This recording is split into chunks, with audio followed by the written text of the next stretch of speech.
मेरा कोई नहीं है आपके सिवा।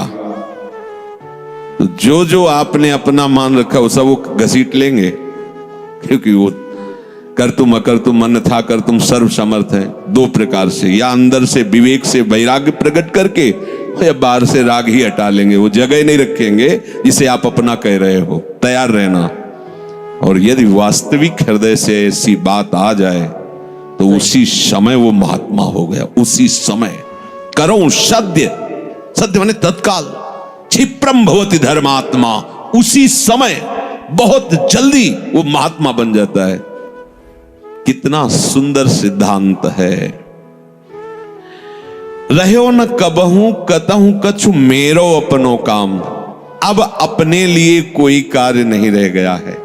अपने लिए कितना कार्य था कि संसार में कोई हमारा न रह जाए। लोग रोते हैं इस बात का कि हमें संसार में कोई प्यार नहीं करता, कोई अपना नहीं। यही तो सिद्धि है। आओ इधर, हमारे मार्ग में ये लाभ है कि कोई हमें प्यार न करे। भर्तृहरि जी ने भगवान शंकर जब प्रसन्न हुए, प्रकट हुए, तो वरदान मांगा कि कभी कोई सम्मान से मुझे एक टुकड़ा भी न दे, क्योंकि ये सम्मान, ये प्यार प्रभु से विमुख कर देता है। देखो हम जी तुम्हारे बिना जी नहीं सकते, तुम चले गए तो मेरा क्या होगा। अब वो उसकी बात में ही समझो तुम्हें कितना प्यार कर रहा है। वो क्या कह रहा है, तुम चले गए तो मेरा क्या होगा। ये प्यार है। क्या सोच रहा है वो, मेरा क्या होगा। बस पकड़ लो, कोई तुम्हारा नहीं। कोई तुम्हें जो बहुत प्यार करता हो उसकी बात सुनना, उसमें आप अगर विवेक जागृत है तो उसमें गंध मिलेगी केवल स्वार्थ की, केवल स्वार्थ की। कहीं किसी कोने में तुम्हें प्यार नहीं मिलेगा। पूरी प्यार की जो स्वांग भरी वृत्ति है उसमें केवल स्वार्थ नृत्य कर रहा होगा, केवल वासना नृत्य कर रही होगी, केवल कामना का तांडव होगा। बस विवेक से देखना, अगर विवेक नहीं तो सब फंसे हुए तो उसी में है। प्रभु कह रहे हैं कि जब साधक भगवद आश्रय नहीं लेता तो कहीं ना कहीं उसके हृदय में भोक्ताव कर्ता भाव बना रहता है, अहंकार के कारण। फिर वो विषयों का चिंतन करता है। बहुत ध्यान देने योग्य बात है। विषयों का भोग तो बाद की बात है, हमारी दुर्गति का प्रधान कारण विषय चिंतन है। इसलिए भगवान ने कहा है कि जो मेरा चिंतन करता है निरंतर, उसके लिए मैं सुलभ हो जाता हूं। अनन्य चेता सततम यो माम स्मरति नित्य साहा तस्याहम सुलभा पार्थ। मैं उसके लिए सुलभ हो जाता हूं। अब यहां ध्यान देना है कि विषय क्रिया नहीं हुई, लेकिन केवल चिंतन आपके हृदय को बर्बाद कर देगा। इसलिए कहा गया कि एक क्षण भी भगवत चिंतन छूटा तो हानि हो गई। ऐसे संस्कार गलत अंदर डाल देगा, वो जलाते रहेंगे। मन जो है ना ऐसी स्थिति पैदा कर देगा कि ये ज्ञान विज्ञान आपकी समझ में ही नहीं आएगा। ध्यायतु विषयान पुंसः। प्रभु का आश्रय ना लेने के कारण, प्रभु के परायण ना होने के कारण, निरंतर भगवत चिंतन ना होने के कारण जो अंतर होता है वो विषय चिंतन होता है। ध्यान देना, दीर्घकाल निरंतर सत्कार सेवितो दृढ़ भूमि। जब दीर्घकाल तक निरंतर भगवत चिंतन का अभ्यास किया जाता है तो दृढ़ भूमि वो इतना पक्का हो जाता है कि फिर आप छोड़ना भी चाहो तो नहीं छोड़ सकते। जैसे विषयी पुरुष भले कहीं भागवतिक स्थान में भी बैठा हो पर वो अपना ही दृश्य देखेगा, अपना ही चिंतन करेगा। ऐसे भागवतिक पुरुष भले ही वो विषय प्रपंच में बैठा हो लेकिन वो अपना ही दृश्य देखेगा, अपना ही चिंतन करेगा। तो जो भगवत परायण नहीं होते, सही बात, प्रभु का निरंतर चिंतन नहीं करते, उनका विषय चिंतन ही होता है। वो विषय चिंतन ही करता है ऐसा नहीं कह रहे, स्वाभाविक होता है विषय चिंतन उससे, क्योंकि भगवत परायण नहीं है, निरंतर भगवत भजन का अभ्यास नहीं किया तो होगा क्या, विषयों को भोगता रहा है। उसी कर्तृत्व भोक्तत्व भाव का चिंतन होता रहता है। ये बहुत खतरनाक स्थिति, प्रायः इसी स्थिति में पूरा संसार है। बैठे बैठे बस वही चल रहा है, ये किया वो करूंगा, ऐसा बना लिया वैसा बना लूंगा, अब इतना ऐसा हो जाए फिर वैसा हो, और ये सब का सोचते सोचते काल आ गया, मृत्यु, शरीर छूटा। अब जो सोच रहा था, जो सोचा उसके परिणाम से दूसरी योनि मिली, बस यही चक्र चल रहा है। जब ये प्रभु का चिंतन करता है तो संसार का चिंतन जो स्वाभाविक होता रहता था अब हो तो रहा है। देखो ना, जैसे हम नाम जप करते हैं, भगवत चिंतन की चेष्टा करते हैं तो बड़ी जोर से गंदगी आती है। यह सबका अनुभव है जो भजन करते हैं, बड़ी जोर से, जैसे कि दरिया में उफान आ गया हो, एक से एक गंदी से गंदी, मतलब जो आपको भी लगेगा कि यार ऐसी बात कैसे हो सकती है, बिल्कुल घृणित। वो आराध्य देव पर घृणित भाव, वो अपने गुरुदेव पर घृणित भाव, वो कुछ भी डरना नहीं, समझना। ये आपके, तो आपको लगेगा कि कितना नीच हूं, कितना गंदा हूं, क्या क्या सोच रहा हूं, कैसे, मतलब कुछ नहीं, समझना। बिल्कुल तटस्थ भूमिका होनी चाहिए, मैं थोड़ी सोच रहा हूं, ये सब गंदी नाली के कीड़े की तरह मन इंद्रिया भोगों में रहे, अब ये गंदगी फेंक रहे, बिल्कुल तटस्थ। अरे मैं प्रियाजू के लिए क्या सोच रहा हूं, मैं लालजू के लिए क्या सोच रहा हूं, और मैं गुरुदेव के लिए क्या, बिल्कुल नहीं। ये बेईमान लोग हैं, ये हमको भयभीत करेंगे, हमारी निष्ठा बिगाड़ेंगे, हमारा भाव बिगाड़ेंगे, बिल्कुल नहीं मानना। ये हम बहुत खूब अनुभूत सोची समझी बात कह रहे, खूब साधकों से मिली हुई बात। ये अपने आराध्य देव पर ही गलत भाव कर लेगा, ये अपने गुरुदेव पर भी गलत भाव कर लेगा। आपको डरना नहीं है, ये किसी भी तरह से आपको हटाना चाहता है। जहां आप भगवत चिंतन में लगे, अब भगवत चिंतन आपके हृदय में आए हुए या बसे हुए या पुराने संस्कार सब मिटाएगा। बिल्कुल आपको चिंता नहीं करनी, बस चलने दो, नाम कीर्तन, नाम जप, मंत्र जप, वाणी चिंतन, चलने दो, सेवा।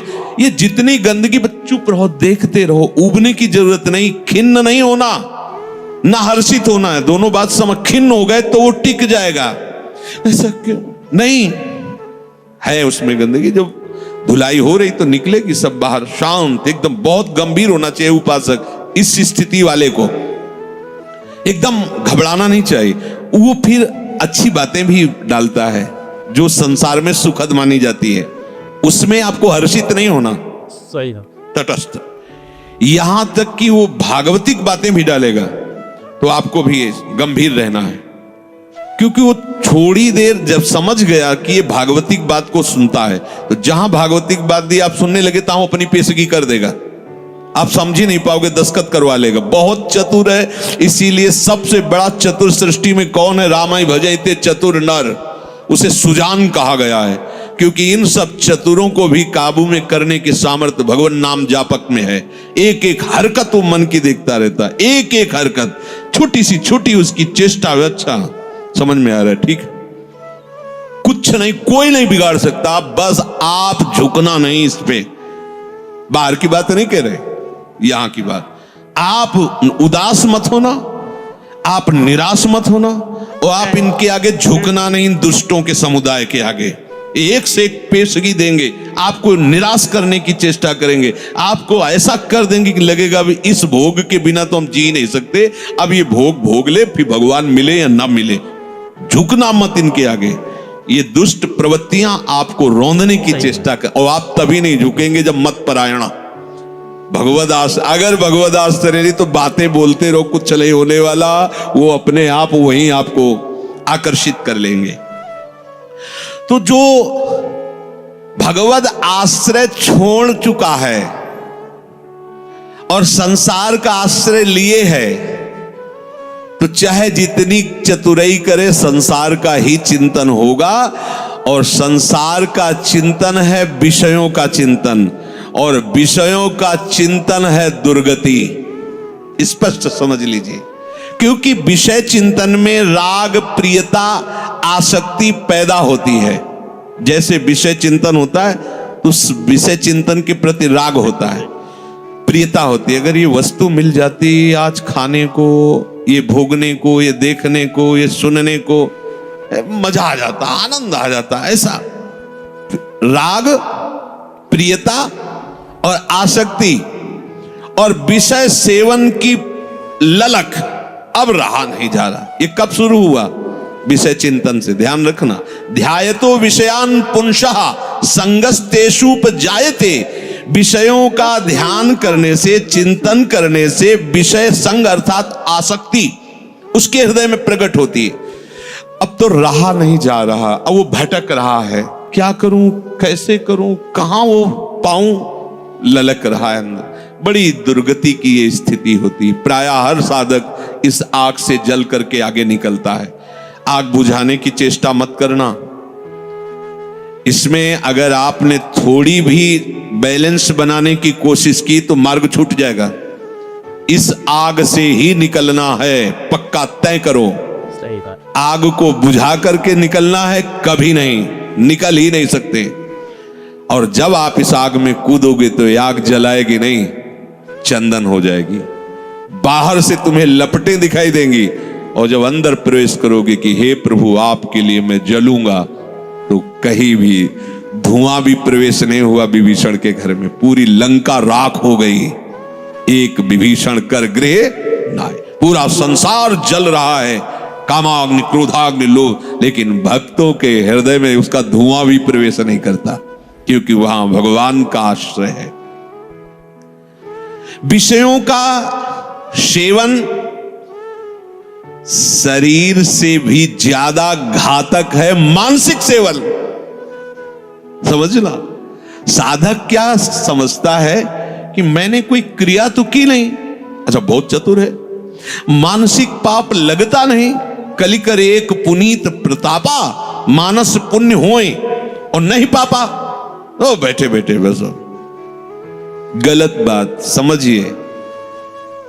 शारीरिक सेवन से ज्यादा गंदगी पैदा होती मानसिक चिंतन से। शारीरिक सेवन से उतना सुखासक्ति नहीं पैदा होती जितनी मानसिक चिंतन से। देखना खुद, जब ये मन आपको किसी भोग के लिए आकर्षित कर रहा हो तब देखना कैसा वो सुख देता है, और जब आप उसी भोग को भोग रहे होंगे तब देखना फिर लगता है कि वो तो जो चिंतन में था वो तो समझो शारीरिक क्रिया से ज्यादा घातक मलिनता पैदा करता है मानसिक भोगों का संयोग। उसमें विषयों की विशेष आसक्ति पैदा हो जाती है। वो ऐसी प्रियता होती कि बार बार हृदय को चूर चूर करती रहती है। तब देखो ना, संसारिक पुरुषों को देखो ना, अब वो विषय सेवन करे चाहे ना करे, विषय राग उसका नाश कर चुका। ये बहुत समझने की बात है कि हम किसी से मिलते नहीं, हम किसी से, लेकिन एकांत बैठकर अगर आप मन के साथ विषयों में विचरण कर रहे हैं तो आप में और एक घोर संसारी में कोई अंतर नहीं है। संसारी को तो एक दैन्यता भी रहती कि मैं बड़ा नीच हूं, कामी हूं, और अपने अंदर एक अहंकार रहता कि मैं बैरागी हूं, मैं महात्मा हूं। समझते रहे ना, शरीर से क्रिया नहीं हुई पर मानसिक आप उसका संयोग सुख चिंतन के द्वारा, तो आप बहुत मलिन हो रहे हैं, आप अपना बहुत बुरी तरह से पतन कर रहे हैं। ये भगवत वाणी है। तो होता है ना स्वाभाविक, उसमें हम क्या कर सकते हैं? उसमें नाम जप कर सकते हैं आप, वही तो डिलीट करेगा, चतुराई नहीं।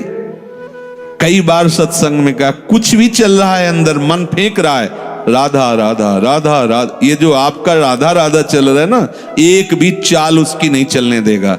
वो चाहे जो विषय सेवन की बात, विषय सुख की, बार बार राधा, तो वो जलाएगा तुमको। बंद करो ये राधा नाम, पहले हम जो पेश कर रहे हैं उसमें तन्मय हो, बस आप छोड़ना नहीं तो हान हरिवंश के नाम अंतर परे।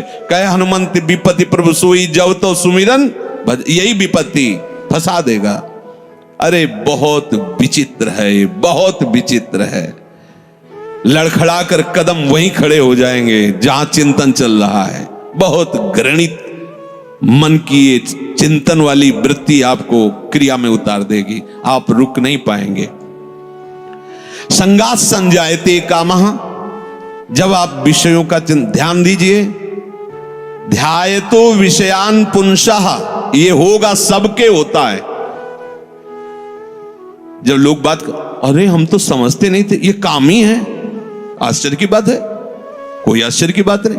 हाँ, ये आश्चर्य की बात की ब्रह्मचारी है, ये आश्चर्य की बात है। ऐसे सृष्टि में और ये ब्रह्मचर्य, अब प्रणाम की बात है, ये आश्चर्य। कामी वो कोई आश्चर्य की बात नहीं, कोई भी हो, यहां से लेकर ऊपर तक, ब्रह्मलोक तक, कोई भी हो, कहीं भी, इसी का तो शासन है, इसी का तो राज्य है, और सब इसी संकल्प काम से ही पैदा हुए हैं। कोई अगर ये कहे कि सब व्यर्थ की बात है, अगर कोई बचा है तो लाडली लाल के चरणों की ठसक में जो बैठा हुआ उनके चिंतन में है। अब कहीं गुंजाइश ही नहीं कोई।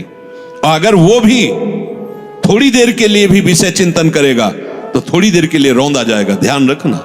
इसीलिए है दीर्घकाल निरंतर सत्कार सेवितो, दीर्घ काल तक आदर पूर्वक निरंतर भजन परायण रहो। जगह ही नहीं रहेगी, सब डिलीट, सब खत्म हो गया। अब देखना, नाच पड़ोगे। जैसे जैसे आपकी निष्कामता बढ़ती जाएगी वैसे वैसे मतवालापन, ऐसा जैसे कोई मदिरा पिए हो और झूमता हुआ चल रहा है, उसको कुछ नजर नहीं आ रहा। ऐसे ही नाम की मादकता जब चढ़ती है, मस्त हो जाओगे। ये बड़े बड़े महात्माओं ने पिया है, इस नाम का रसाशोपान किया है, रूप रसाशोपान किया है। जैसी तरिवंश निकट दासी जन लोचन चसक रसासो घटकत। जब आपका विषय चिंतन चल रहा है, यदि नाम नहीं चल रहा तो खतरे में अपने को डाल रहे हो, और नाम चल रहा है तो तुम्हें परेशान होने की जरूरत नहीं, कुछ नहीं कर पाएगा, कुछ नहीं। ये बहुत बड़ा पहरेदार है, आपको गिरने नहीं देगा, उनकी एक भी संस्कार वृत्ति आपके हृदय में बनने नहीं देगा। अपने पास बहुत बड़ा पावर है नाम। इसीलिए तो जो इस रहस्य को समझ जाते हो बलिहारी होते हैं संतों की, गुरुदेव की, कि आपकी कृपा से वो चीज मिली। पायो जी पायो मैंने राम रतन धन पायो। ये नाम ऐसा महामहिम, भगवान को अधीन कर ले, मन की क्या बात है, मन अधीन हो, ये क्या बात है। भगवान को अधे सुमिर पवन सुत पावन नामू, अपने बस करी राखे रामू। जब भगवान को अधीन कर लेता है तो ये तो मन की तो बात जाने दो, इंद्रियों की बात जान। पर आप क्या करते हैं, जब विषय चिंतन कर रहे होते हैं तब आप नाम को छोड़ देते हैं। बस ये गलत बात हो गई, अब आप नहीं समझ सकते। और नाम चल रहा है तो याद रखो, बिल्कुल कुछ नहीं बिगाड़ सकता है, कुछ भी चिंतन करता रहे, तुम परेशान मत होना। ये अपने आप आपके सामने शरणागत हो जाएगा, मन शरणागत हो जाएगा, अपने आप हो जाएगा। आप जैसा चाहोगे वैसे ही चलेगा, बस नाम ना छोड़ना। नाम छोड़ दिया फिर ये बातों से बस में होने वाला नहीं है। बहुत ही ये दुर्जय शत्रु है मन, दुर्जय शत्रु है। नाम की कृपा से जब ये मित्र बन जाता है तो इससे बड़ा सुख देने वाला भी कोई नहीं होता, ये भी बात समझ लेना। और जब नाम नहीं चलता है, विषयों का चिंतन करता है, तो इससे बड़ा दुख देने वाला कोई दुश्मन नहीं है। संगास्तेषु उपजायते, ये मन चिंतन करके विषयों में राग पैदा कर देता है। कैसे वो भोग मिले, अब तो जीवन बेकार लगता है बिना उसके भोगे अब तो। और सही बात, न उसे रात में नींद आती है, न दिन में उसे किसी से मिलना अच्छा लगता है। जैसी प्रेमी की स्थिति होती ना, ऐसे कामी की भी हो जाती है। बस उसको वही बात, कब मिले, कब देखूं, कब भोगूं, बस अंदर जिस विषय में तन्मय हुआ वो इसी विषय के लिए। अब जब वो प्रबल कामना हो जाती है तो कामात क्रोधो भी जायते। यदि कामना की पूर्ति हो गई तो भयंकर दोष पैदा हो गया, लोभ, और भोगूं और मिलूं, कभी एक क्षण के लिए ये भोग हमसे दूर ना हटे। और कहीं प्रतिकूलता पैदा हो गई तो भयंकर दोष पैदा हो गया, क्रोध। दोनों में हानि है। कामना से कभी किसी का कोई मंगल नहीं हुआ है। अगर काम की पूर्ति होती है तो भयंकर लोभ पैदा हो जाएगा। कैसा लोभ पैदा हो जाए, ये ऐसे ऐसे, इतना नहीं, ये शरीर नहीं, वो शरीर, ये वस्तु नहीं, वो वस्तु, बढ़ता चला जाएगा, वो घोर व्यभिचारी हो जाएगा। और अगर प्रतिकूलता हुई तो क्रोध पैदा हो जाएगा। ऐसा क्रोध पैदा हो जाएगा कि जिसको कहता है कि मैं तुम्हें बहुत प्यार करूं, उसी को मार देगा, वो हिंसा कर देगा। ये बिल्कुल समझने की बात है। अगर उसकी कामना भरपूर हो चुकी है, संकल्प बन चुका है और उसकी पूर्ति में बाधा होगी तो भयंकर क्रोध, और क्रोध जहां प्रकट हुआ, कामः क्रोधोद भी जायते क्रोधात् भवति सम्मोह। अब जहां क्रोध प्रकट हुआ, अब उसमें मूढ़ता छा गई। ये करना चाहिए, ये नहीं करना चाहिए, खत्म हो चुका। अब उसमें और पशु में कोई अंतर नहीं है, उसमें और राक्षस में कोई अंतर नहीं। कोई आशा न करे कि जो क्रोध से सम्मूढ़ता को प्राप्त हो चुका है उससे कोई विनय काम करेगी। अब वो राक्षस हो चुका है, उसके सारी प्रवृत्तियों में क्रोध के द्वारा प्रकट की हुई मूढ़ता छा चुकी। अब कुछ भी विवेक काम नहीं कर रहा। प्रभु कह रहे हैं क्रोधात् भवति सम्मोहा। ऐसी मूढ़ता छा जाती है जो विचार की गुंजाइश नहीं रह जाती। वो रो रहा है सामने, या कोई, अब देखो रसेंद्री की ऐसी प्रबलता हुई, पशु पक्षियों को मार के खा रहा है जीव। कैसी कैसी देखो, मतलब हमें कोई जरा सा कष्ट दे तो हमें पीड़ा होती है। आप देखो, एक छोटी चींटी जा रही हो, आप एक तिनके से ऐसे छूने की चेष्टा, वो भागने की चेष्टा करेगी, अर्थात वो बचना चाहती है। ऐसे हर जीव है। कैसी मूढ़ता छा गई, जीवों की हत्या करके उनके शरीर को खाते हैं। मनुष्य बढ़िया कपड़ा पहन करके, बढ़िया सुंदर भोग सामग्रियां हैं, खाइए पिए, खूब भजन कीजिए, नाम कीर्तन कीजिए, भगवद आश्रित, किसी को कष्ट देने के लिए, अपनी रसेंद्री के लिए। ऐसे ही प्रत्येक इंद्री के लिए जो कामना युक्त हो जाता है वो आसुरी भाव है, राक्षस है। वो देखने में केवल लगता है मनुष्य नहीं, उसकी प्रवृत्ति अंदर से राक्षस है।